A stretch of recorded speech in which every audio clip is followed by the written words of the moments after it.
Vamos lá, página 35, acerca da mentira. O que ele diz aqui, ó? O que é mentir? É afirmar coisa contrária à verdade. Então a mentira está em contradição, está em oposição ao que é verdadeiro, né? E a verdade é quando aquilo que é declarado corresponde ao objeto acerca do qual ela está declarando, né? Então, está descrevendo um evento, se ela está de acordo com o evento, ela é verdadeira, ou um objeto. E a mentira é aquilo que está em contradição. Tal afirmação pode ser consciente ou inconsciente, é onde entra a pessoa que recebe uma informação falsa, acreditando ser verdadeira, muitas das vezes porque a pessoa que lhe comunica goza de certa autoridade, e a pessoa que recebe informação não faz a devida checagem, a verificação, por não poder ou por não querer, e assim passa a transmitir aquela falsidade, passa a transmitir aquela mentira, né? Então ela vai passando adiante inconscientemente, mas em muitas situações, na verdade, a mentira é consciente, porque aquele que conta a mentira pretende tirar dela algum benefício, né? Ou se safar aí em alguma situação. Então temos aí diversas situações aí onde a mentira pode acontecer. Mas de qualquer forma não deixa de ser mentira. Então, sendo inconsciente ou conscientemente, a mentira não pode se transformar em outra coisa. Ela continua sendo mentira, ou sendo inverossímil, né? Podemos dizer também que mentira é fazer declarações propositalmente falsas. Uma meia-verdade com o propósito de envolver falsas impressões também é mentira. Compare Gênesis 3, 4 e 5 com 3, 22. Né? E ele dá algumas bases bíblicas aí, comparativas, onde você vê, por exemplo, Abraão contando meias-verdades, só que a intenção ali era maquiar uma realidade, e a realidade é que Sara era sim casada com ele. Então você tem ali a situação do jardim, do Éden, né? Você tem a situação na qual, por exemplo, a serpente vai ludibriar Eva, né? Se colocando em contradição em relação a Deus, né? Quando fala, não podes comer nenhuma desses frutos, né, das árvores, aí ela fala, não podemos comer nem tocar no fruto da árvore do conhecimento do bem e do mal, porque senão morreremos. Não morrerás, mas serás como Deus. Aí você vê a proposta ali do contraditório, né? Esse contraditório era, na verdade, era um engodo, né? Estava sendo construída ali uma forma de ludibriar, né? Trazer a mulher ali para uma sedução, ser seduzida pela proposta de ser como Deus. E esse ser como Deus, na verdade, era um total engano. Ninguém tem condições de ser como Deus. Ninguém tem condições de lidar como Deus, com a totalidade das informações. Simplesmente o homem e a mulher estavam no estado de inocência, no qual eles não tinham contato com essas informações contraditórias, mentirosas, mas quando, em desobediência a Deus, eles entraram em contato com isso, eles não tinham estrutura para lidar com isso, onde aquilo causou neles grandes estragos, e principalmente a desobediência a Deus trouxe como consequência o pecado e a condenação.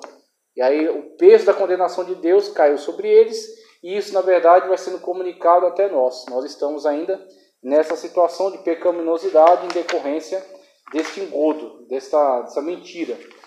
E aí aquilo foi uma mentira. A situação de Abraão também, dizer que Sara é sua irmã. Tudo bem. Mas ali há uma meia-verdade. De fato, eles eram irmãos por parte de pai, não eram irmãos de ventre, né? De útero.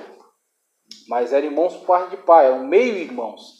Agora, a intenção ali era entrar em contradição com a informação verdadeira. A informação verdadeira é que eles são casados.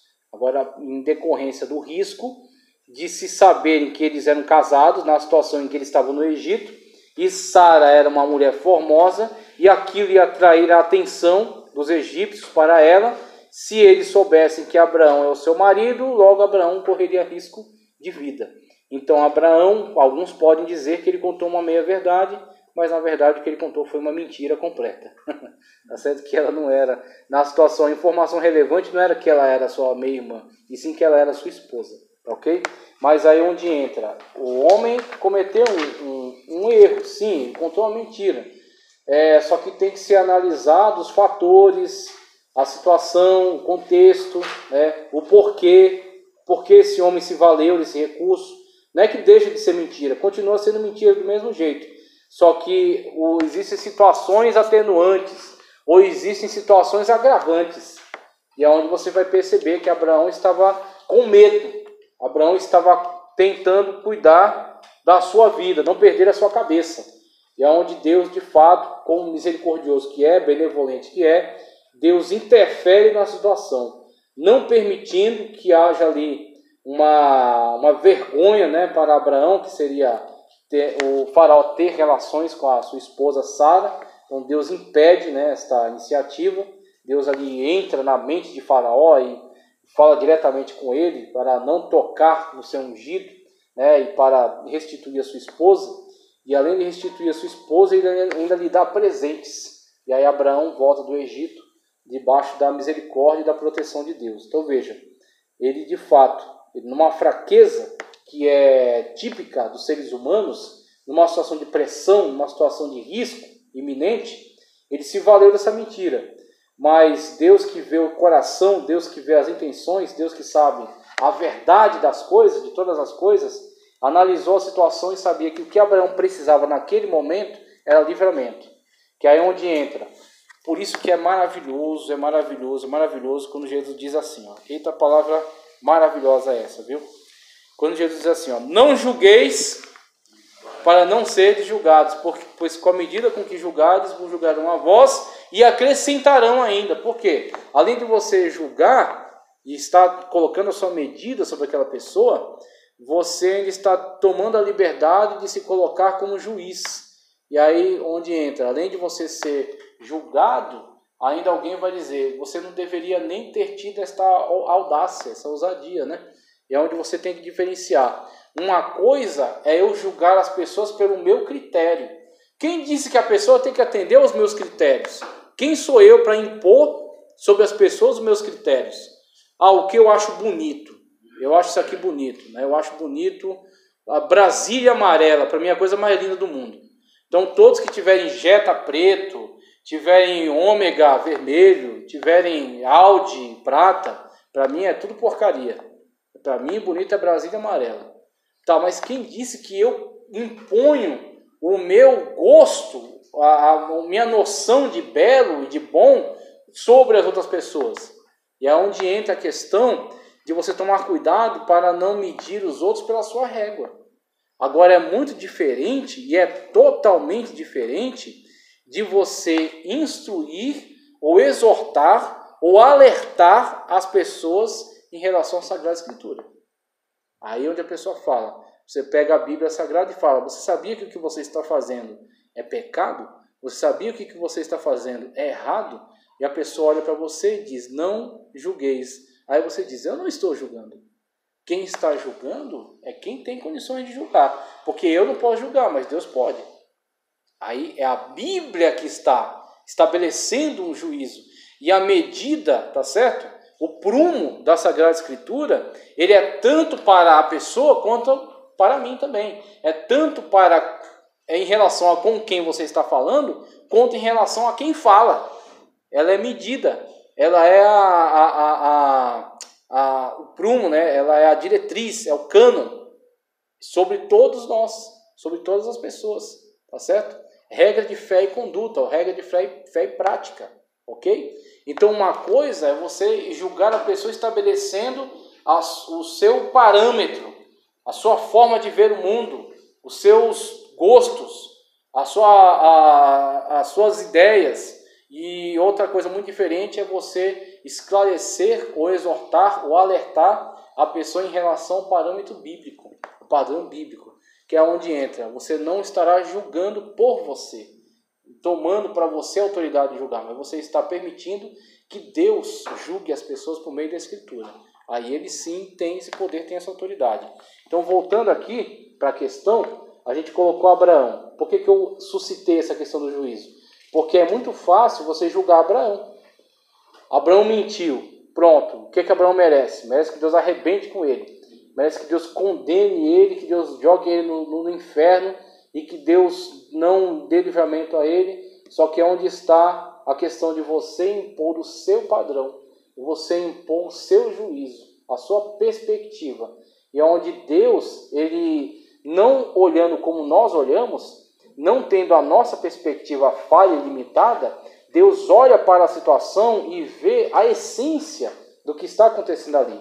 Então Deus vê, Abraão, não é que Abraão, a mentira vai se tornar verdade. Não, continua sendo mentira, continua sendo repreensível, continua sendo um erro. Só que olha as circunstâncias, olha o porquê esse homem se valeu desta mentira. E é onde Deus fala, aquilo que Abraão precisa neste momento, depois Deus vai trazer um conserto a Abraão. Depois Deus vai tratar melhor com Abraão. E Abraão, de fato, vai se tornar o patriarca que ele é, o referencial que ele é. O homem que andou por fé, o homem que serviu a Deus em fé. E nós somos filhos de Abraão pela fé. Só que nessa situação, o que Abraão precisa não é de cajado, não é de chicote, e sim de livramento. E é onde Deus se coloca ali como defesa, como escudo de Abraão, né? E fala com o faraó e ainda fala para Faraó não tocar no seu ungido. Caim também tentou mentir a Deus, não foi? Caim foi uma pessoa, quando Deus chega até ele para questionar sobre Abel. Caim, ele teve uma atitude, não é leviana que eu queria dizer, mas é uma atitude rebelde. Uma atitude rebelde. Sou eu, acaso, o guardador do meu irmão? Ou seja, é problema meu onde ele está? Então a forma como ele se voltou para Deus mostrou total irreverência. E automaticamente estava mentindo, porque ele sabia. Sabia, exatamente. E aí você tem essa audácia, essa resposta que ele dá a Deus, juntamente com a mentira, porque ele foi cínico, né? Ele respondeu com cinismo. Ele sim sabia acerca do que aconteceu. E aonde Deus, olha a misericórdia, Deus ainda coloca diante dele, antes do acontecido, né? Antes de acontecer. O pecado jaz à porta, né? Aí você tem que tomar cuidado. Deus, lendo os corações, ele sabia, olha, eu sei que você tem essa intenção. Tá, já está no seu coração. Você tem que tomar cuidado, senão ele vai te dominar. E é onde depois do acontecido, Deus vem até ele, né? E Deus trazendo essa questão aí, ó, essa questão que você colocou que foi muito boa. Quando Deus traz até ele essa questão, onde está teu irmão, eu vejo nisso a última oportunidade de Caim cair de joelhos e dizer, Senhor, eu pequei, né? Eu matei meu irmão, eu não dei ouvidos à sua orientação, mas não, com total soberba ele mistura mentira com audácia, né? Com insubordinação. Sou eu, por acaso, né, o guardador do meu irmão? Mas mesmo assim, Deus foca a vida do indivíduo. Ali você teve uma situação em que a punição veio naquela forma, mas não foi também uma anistia. Não foi uma anistia. Caim se tornou persona não grata, né? Ele era alguém rejeitado. Ele se tornou um andarilho. Então ele teve que se deslocar dali, ele foi, se embrenhou, né, para outros lugares e fundou uma cidade. Depois aí começou uma outra civilização. E aquela civilização que começa depois dele, você vai ver depois aquelas figuras que surgiram, Tubal-Caim, né, e tem outro também com nome pior ainda. E você vai ver o desdobramento das atitudes. Um inventa instrumentos de guerra, outro inventa a música, né? Aí outro também a música profana, mata pessoas. Exatamente, mata pessoas e se gaba. Ele compôs um hino se gabando de ter matado. Matei um jovem porque me pisou e uma pessoa porque me feriu. E aquilo é uma letra de música, né? É uma música desse tipo aí. É uma música profana. Se Deus fala que podemos semelhar com que Jesus fala com Judas, o que tem de fazer, faças logo. O que tem de fazer, faças logo. Aí em relação, os discípulos já estavam ali questionando, porque Cristo havia dito que um deles ia trair. E os discípulos, naquele questionamento, ele fala, aquele que pegar comigo o bocado molhado, e onde quando Judas pega, fica muito claro quem é o traidor ali. E ali, a partir daquele momento, Jesus, que já estava caminhando para a conclusão do ministério, ele dá de fato, fala, não, você que permitiu que o tentador entrasse na sua vida, você que deu lugar, né? Porque o diabo está em derredor, mas alguém deu lugar. Quando ele deu lugar, aí Cristo fala, vai, o que tem de fazer, vai e faça logo. Ou seja, toda preparação para a traição, toda preparação para depois ele entregar Jesus no Getsemane, toda aquela situação. Voltando nesse assunto da mentira de Abraão, tem um versículo aqui em Gênesis 12, 19. Proposital declaração, na página 36, uma proposital declaração exagerada, embora em alguns casos seja apenas uma hipérbole. Agora vamos ver, tem que diferenciar as coisas, né? Uma coisa é mentira, e outra coisa é hipérbole. Por exemplo, quer ver uma hipérbole na Bíblia? João diz assim, ó, e sobre os demais atos e palavras de Cristo, ainda que se escrevessem tudo aquilo que ele falou, os livros não caberiam na terra. Tá? Então, o que ele está usando ali? Ele está usando de um recurso do exagero, dizendo que Cristo falou muitas coisas. Cristo deu muitos discursos, tá? Que Cristo realizou muitos milagres. Cristo teve muitos atos extraordinários, ok? Então, se nós fôssemos coletar tudo que Cristo disse e fez, teríamos baças e baças, tá certo? Que é a enciclopédia gigantesca lá, tá? O Larousse, tá? Então é isso que ele está dizendo, ele está usando de um exagero. Ele não está, tanto que você vê, essa informação dele não é necessariamente uma informação sobre a qual cabe uma análise, um escrutínio acerca da dimensão, a total dimensão dela. Por quê? Porque ela tem a intenção, desde o primeiro momento, de ser um exagero. Ele coloca, essa situação foi colocada para ser isso mesmo, para ser um exagero, para você ter aquele impacto, e o impacto era a intenção de que você tivesse a noção de que Cristo falou muito mais. O Evangelho apenas coleta o principal, aquilo que o Espírito Santo de Deus disse, não, isso aqui tem que chegar até eles, isso aqui tem que chegar até a igreja dos últimos dias, mas não necessariamente isso aqui é a totalidade do que ele disse. Então ali temos uma hipérbole. Uma coisa é uma hipérbole, outra coisa é a pessoa foi para a missão, pela misericórdia de Deus ele ganhou 100 almas, mas de 100 no testemunho vira 1000. Falou, não, eu deixei uma igreja lá com 1000 crentes. Não, irmão. Pode ser que tenha 1000. Aí a pessoa fala assim, não, então você está duvidando? Então você pega o telefone e liga lá. Quantos crentes congregam aí? Não, agora temos uns 1050. Aí fala, tá vendo que eu estava falando a verdade? Só que o que acontece? Ela de 100 inicial, que foi de fato sobre os quais você trabalhou, ela chegou em 1000, ela vai chegar em 2000, em 50 mil. Mas não necessariamente você evangelizou essas 1000 pessoas. Que é um evangelástico, né? Ele estica. Então de 100 virou 1000. Não, você deixou uma igreja com 100 pessoas, 100 almas. E elas vão evangelizando e chega até os 1000. Aí se você apertar mais ele fala, mas os 1000 começaram lá no 100, né, que eu evangelizei. Tudo bem, sim, você fez uma obra importante. Você deixou lá 100 pessoas, elas evangelizaram e agora são 1000. Mas você não evangelizou as 1000. Essas pessoas que vieram depois talvez nem te conheçam.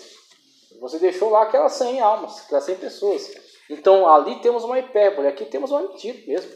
Temos uma invenção. A pessoa... 900 é na conta dele, 900 é mentira, 100 é verdade, tá certo? As histórias de ficção escritas ou filmadas, embora não correspondam à realidade, não são mentiras. Por quê? No primeiro momento já tem lá, isso aqui é uma ficção, isso aqui é um romance, isso aqui é ficção científica, isso aqui é terror, tá? Ou isso aqui é uma parábola. Então a parábola tem uma estrutura na qual você não se preocupa com a objetividade daqueles dados, mas sim com a mensagem final que é comunicada. Então a mensagem do filho pródigo.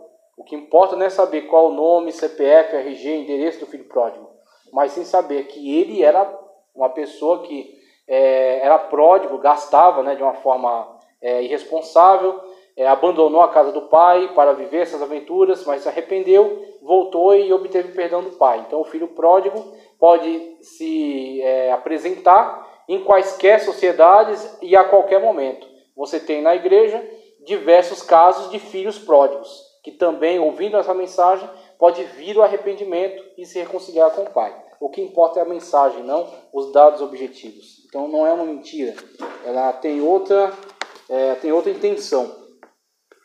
Se existe uma coisa muito fácil de fazer é mentir. A mentira parece ser inata no ser humano. Inclusive, o próprio autor bíblico diz, né? Aquele que diz que não comete pecado, pecou, porque mentiu. Então você vê na situação, se ele tentar se desincumbir, né, de qualquer tipo de ato pecaminoso, ele já está pecando, porque aí ele já está cometendo uma mentira.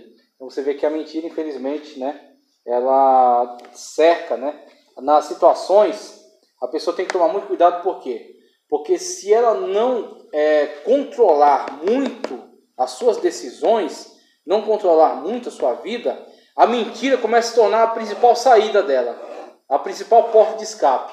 E é onde você vê as situações que a gente coloca aqui de exceção, onde a pessoa foi colocada numa pressão e num risco de vida, tá certo?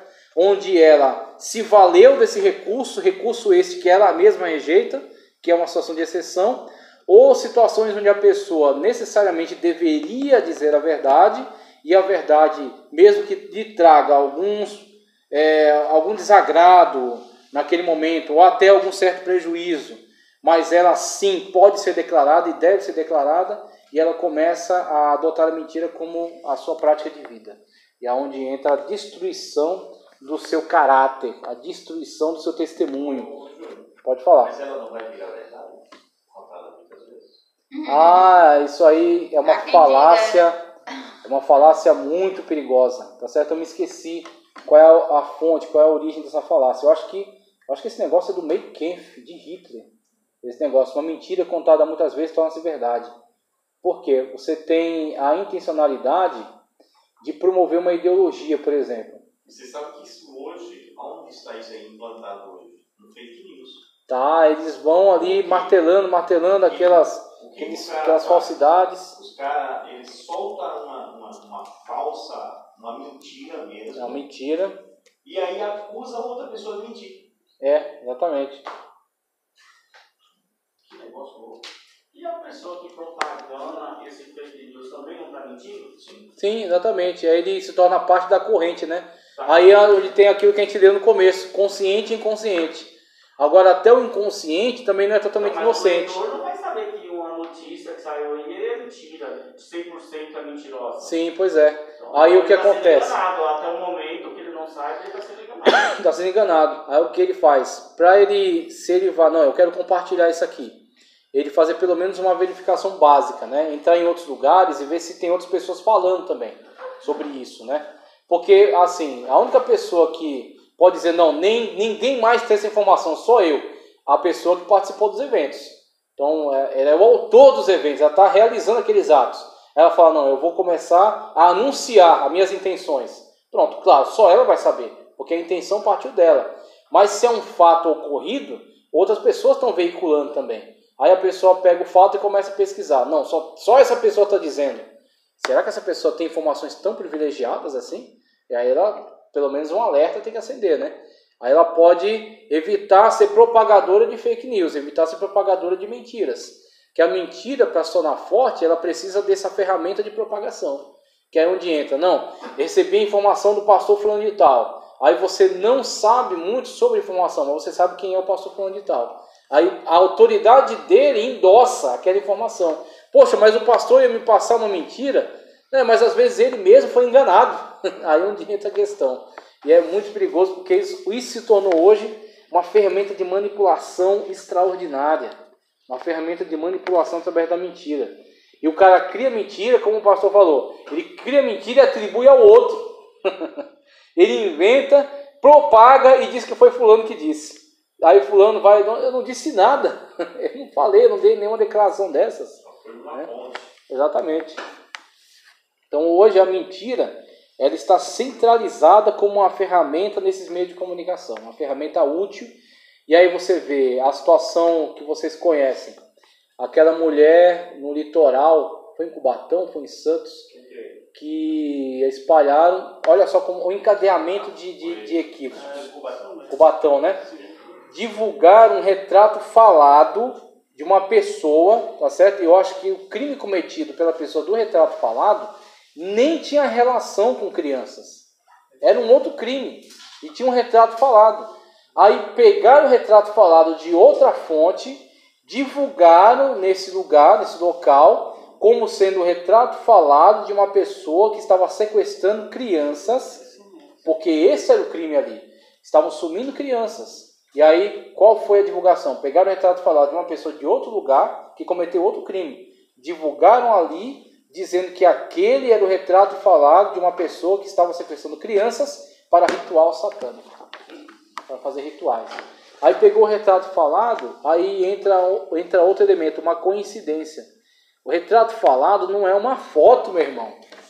O retrato falado, assim, a pessoa descreveu para o escrivão lá, sei lá quem é que faz isso lá na polícia, o artista lá, descreveu traços gerais sobre aquilo que a pessoa viu. Ao ouvir aquela pessoa numa atitude suspeita, quais são os traços gerais? Queixo pontudo, cabeça chata, olho grande, nariz largo e por aí vai. Então, para não acusar ninguém. Para não acusar ninguém. Aí pegaram aquele retrato falado e aí falaram, não é fulana, não é a fulaninha tal.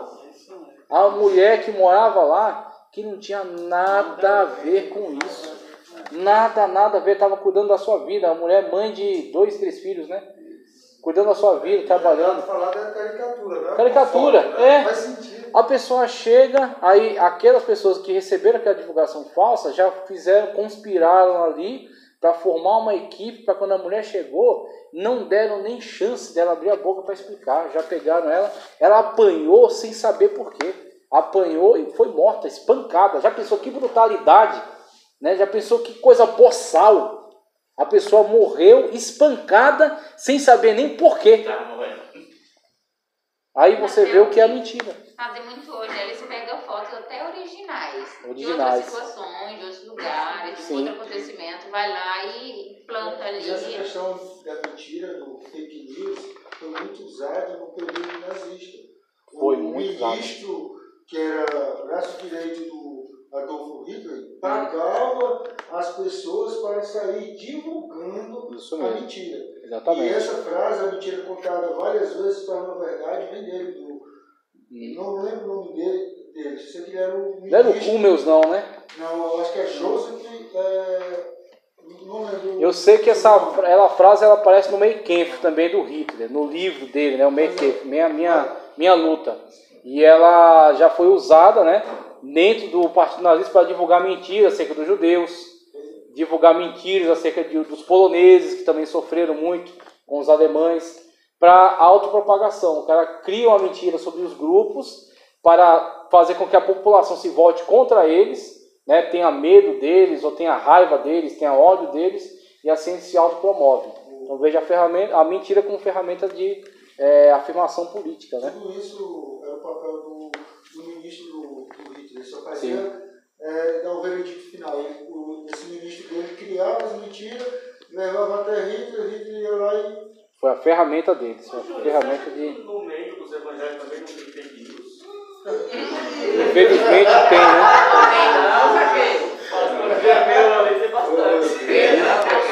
Intencionais e não intencionais. Dos dois grupos. Infelizmente. É só ouvir o testemunho do pastor Donizete. Mas é verdadeiro. Sim, ele sim. veio aqui na nossa sede. Maravilha. E aí ele... É o que veio aqui na Madalena mesmo? Eu não lembro se não lembro se É o ele que veio numa cadeira de bola. Quando ele veio a aqui, esposa dele vai empurrar na cadeira. Isso. Ele veio aqui na Madalena aqui. É só ouvir o testemunho dele, não lembro. Se percebe que na igreja tem toda qualidade. Não sei se foi em relação a isso aí, mas... A igreja é um hospital, né? É um hospital. É onde você encontra pessoas doentes, problemáticas, complicadas. A cada momento, né? Exatamente. É onde elas têm que ser tratadas, né? Que se venha como estiver, mas não fique como está. Aí você tem que ser transformado. Ele chegou numa posição tão alta que Deus o interviu. E quando ele chegou no hospital com 3 vértebras quebradas, ele fala que primeiro Satanás apareceu para ele, acusando Deus. Sim. Fazendo essa... Jesus apareceu e falou para ele, falou, Donizete, ele fala que quando Jesus chegou, que falou com ele Jesus chegou e falou, Donizete, eu estou aqui. E aí ele falou que naquela hora Satanás tinha deixado uma sequela no coração dele. Meu Deus. Ele perdeu o temor. Ele não podia falar, sim, mas ele consciente. E aí ele começou a falar para Deus. Que ele estava tomando conta de como é que Deus deixava. Porque o grande problema é assim, as pessoas pegam um subterfúgio e dizem assim, eu estou cuidando da obra de Deus, então nada de mal vai acontecer. Ela se escora nisso. Ela se escolhe, é quando ela se surpreende com Deus. Aí Deus não tolera. Deus, né? Na consciência ele diz para Deus, Senhor, eu estou tomando conta da sua igreja, o Senhor deixa acontecer. Pois é. Aí ele fala que Jesus tocou na parede e mostrou as obras, as coisas dele. Ele falou, é assim que você toma conta da minha igreja? Fez como Ezequiel, né? Que mostrou os atos dos sacerdotes dentro Pastor, das câmaras do templo. O que foi um acidente? Ele sofreu um acidente, o carro dele capotou. Ele ia levar ceia para uma igreja e o carro dele capotou. Eu já ouvi esse testemunho. Já ouvi. Mas isso depois de muitos erros cometidos por ele e que ele achava que Deus ia passar um pano porque ele era importante na obra. Ele estava se escorando nisso. E é onde Deus chamou ele para a realidade. Ele começa a falar sobre ele foi consagrado para pastor, foi separado. Foi o primeiro erro da vida dele. Agora pense na coragem da pessoa, ela abrir tudo isso aí que é da vida dela como meio de trazer um alerta para as pessoas que estão entrando no mesmo caminho. Né? E ele faz isso, ele tem essa coragem. Quando Deus tratou com propósito, Exatamente. Então ele se constituiu nesse testemunho.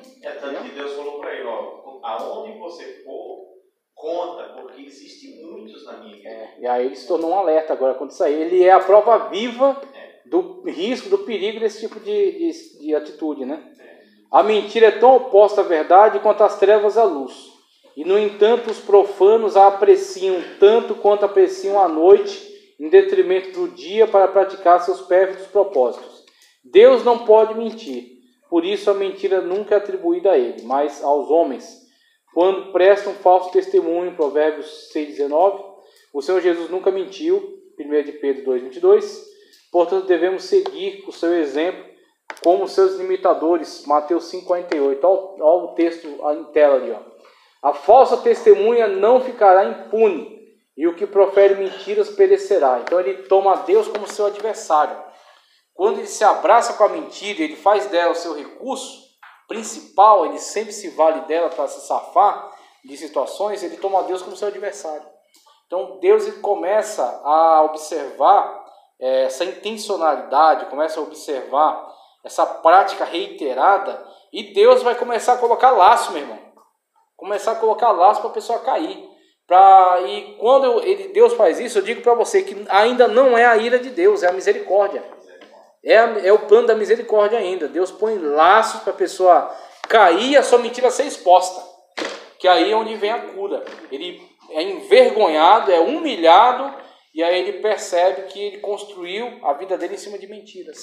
E onde ele vai, se ele for humilde, se ele tiver de fato algum amor por Deus e pela sua obra, ele vai voltar do começo e vai começar a reedificar, vai ser uma nova criatura. Então você vê Deus dizendo, através de provérbios aí, o autor inspirado, que a testemunha, a falsa testemunha, aquele que pronuncia mentiras, não ficará impune. Deus persegue, Deus de fato cria situações para a pessoa cair. E por isso Deus lhes enviará a operação do erro, para que creiam a mentira, segundo a carta de Paulo aos Tessalonicenses 2,11. Veja esse negócio aí. Como esse texto é profético. Como esse texto é profético. Como esse texto fala acerca dos nossos dias. E quando você vê esse tipo de atitude, você vê pessoas que se tornaram tão levianas, mas tão levianas, pessoas tão, vamos dizer assim, pessoas tão irreverentes em relação a Deus, a sua santidade, a sua pessoa, que de fato Deus ele permite então que essas pessoas elas se afoguem nos seus erros, que essas pessoas de fato sigam no seu trajetório, na sua trajetória de destruição. Por quê? Porque a palavra de Deus sempre lhes é direcionada, a palavra de Deus sempre lhes é comunicada, é pregada, as pessoas que tentam sempre fazer essa comunicação enviadas por Deus são rejeitadas. Então rejeitam, se voltam contra Deus, se voltam contra a palavra de Deus. atentam contra a santidade de Deus com diversas práticas de pecados os mais absurdos possíveis, e é onde você vê como conclusão chegar nesse estado aí, onde Paulo, falando com os Tessalonicenses acerca desse tipo de gente, ele coloca isso: e por isso Deus lhes enviará a operação do erro, para que creiam a mentira. Ou seja, essa sociedade que deu totalmente as costas para Deus, se tornou audaciosa na sua blasfêmia contra Deus, Deus permite que eles sejam de fato entregues à operação do erro. E aí, mesmo você conclamando, você pregando a verdade da forma mais clara possível, muitos deles, que não têm mais qualquer tipo de temor de Deus, eles desacreditam da verdade e creem em qualquer mentira que for dita aí com influência demoníaca, satânica. Então eles creem que o homem, eles creem numa explosão, eles creem que o homem veio, todos vieram de um ser unicelular, eles creem em qualquer coisa desse tipo, mas não creem na verdade da Sagrada Escritura. Eles creem em qualquer loucura que disserem, desde que atente contra a palavra de Deus, desde que atente contra a natureza de Deus. Então eles creem em qualquer coisa dessas aí. E infelizmente você vê isso como um sintoma muito também dessa sociedade que se rebelou declaradamente contra Deus. Se opôs a Deus em todas e quaisquer circunstâncias. Então eles sempre estão em oposição a Deus e a sua palavra. E por isso acabam se entregando, como Paulo coloca, né, nessa situação aí, de Tessalonicenses, acabam se colocando, acabam sendo atingidos por essa operação do erro. Né, são levados aí por esse monte de enganos. E aí coisas que você, de jeito nenhum, você conseguiria acreditar, como aquele livro que foi escrito, que eu acho muito interessante o seu título, Não Tenho Fé para Ser Ateu. Não tenho fé suficiente para ser ateu. Não tenho fé suficiente para ser ateu. Por quê? Porque o ateísmo, a negativa de Deus, né, esse partícula negativa, né, ateos, ateus, né, a Deus, negativa de Deus. Negar a Deus, negar a criação de Deus, negar os sinais de Deus na criação, na humanidade, na consciência humana, nos milagres que ocorrem. Então o ateu está em contradição com a realidade.